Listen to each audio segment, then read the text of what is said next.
Praise the Lord. இயேசு கிறிஸ்துவின் நாமத்திலே உங்களை பைபிள் இன் டெப்த் என்கிற இந்த நிகழ்ச்சிக்கு அன்புடன் வரவேற்கிறேன். வேதாகமம் எப்படி உருவாக்கப்பட்டது, எப்படி அது சேர்க்கப்பட்டது என்று சொல்லி நாம் கற்றுக்கொண்டு வருகிறோம். இந்த நாளிலே புதிய ஏற்பாடு எப்படி சேர்க்கப்பட்டது, அது எதற்காக எழுதப்பட்டது என்று சொல்லி நாம் தெரிந்து கொள்வோம்.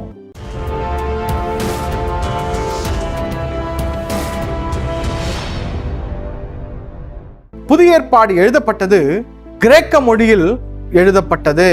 எதற்கு என்று சொன்னால், ரோமர்களுடைய ஆட்சிக்கு முன்பு அலெக்சாண்டருடைய ஆட்சியிலே ஒன் வேர்ல்ட் ஒன் லாங்குவேஜ், ஒரே உலகம் ஒரே பாஷை என்ற அறிக்கையை கொண்டு வந்து உலகமெல்லாம் கிரேக்க மொழியை உயர்த்தி அது பயன்பாட்டில் கொண்டு வந்தார்கள்.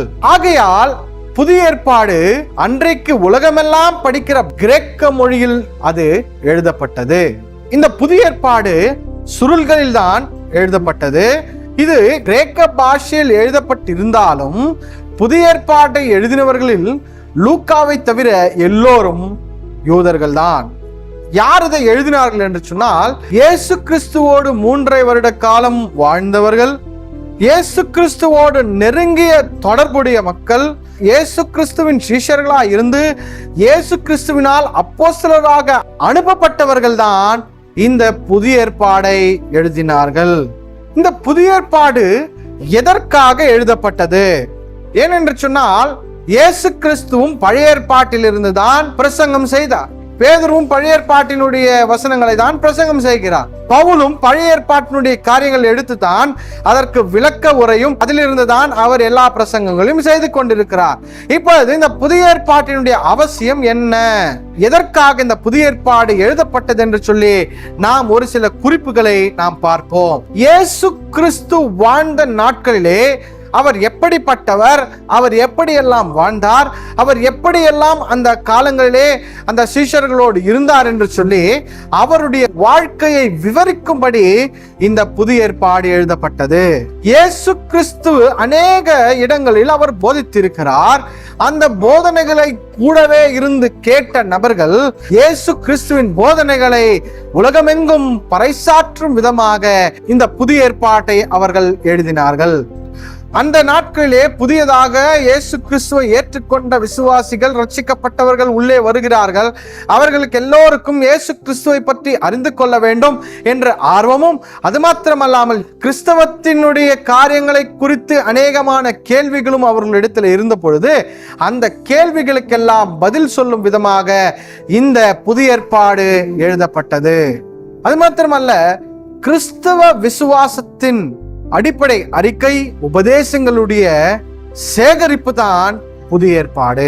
கிறிஸ்தவத்தின் வழிமுறைகள், ஒரு கிறிஸ்தவன் எப்படி இருக்க வேண்டும், எப்படி இருக்கக்கூடாது என்ற வழிமுறைகளை தெரியப்படுத்துவதற்காக, மற்றவர்களுக்கு பிரகடனம் செய்வதற்காக இந்த புதிய ஏற்பாடு எழுதப்பட்டது. சபையை எப்படி நிர்வகிக்க வேண்டும், சபையினுடைய அமைப்பை விவரிக்கும்படி சபைக்கு தேவையான விஷயங்களை இந்த புதிய ஏற்பாடிலே எழுதப்பட்டிருக்கிறது. இன்னும் கிறிஸ்தவம் எப்படியெல்லாம் வளர்ந்தது, கிறிஸ்தவம் எப்படியெல்லாம் உலகமெங்கும் பரவினது என்று சொல்லி நாம் புரிந்து கொள்வதற்காக, நாம் தெரிந்து கொள்வதற்காக எழுதப்பட்டதுதான் புதிய ஏற்பாடு. முதல் நூற்றாண்டிலே அநேக கள்ள தீர்க்கதரிசிகளும் கள்ள போதனைகளும் இயேசு கிறிஸ்துவை குறித்து தவறான காரியங்களும் அன்றைக்கு பேசப்பட்டு கொண்டு குழப்பத்திலே இருந்தார்கள்.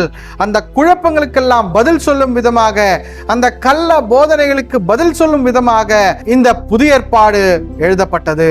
சபை ஆராதனை அல்லது பொது ஆராதனையிலே எப்படி கலந்து கொள்ள வேண்டும், எப்படியெல்லாம் இருக்க வேண்டும், அந்த ஆராதனைகள் எப்படி நடத்த வேண்டும், அந்த ஆராதனைகளிலே எதெல்லாம் படிக்க வேண்டும், எதையெல்லாம் தியானிக்க வேண்டும் என்று சொல்லி எழுதப்பட்டதுதான் புதிய ஏற்பாடு.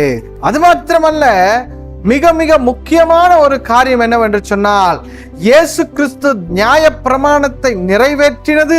அந்த நிறைவேற்றப்பட்ட நியாய பிரமாணத்தினால் நம்முடன் தேவன் செய்த ஒரு புதிய உடன்படிக்கையின் அடையாளமாக, புதிய உடன்படிக்கையின் அடித்தளமாக, அடிப்படையாக இந்த புதிய ஏற்பாடு எழுதப்பட்டு நம்முடைய கரங்களிலே கொடுக்கப்பட்டிருக்கிறது.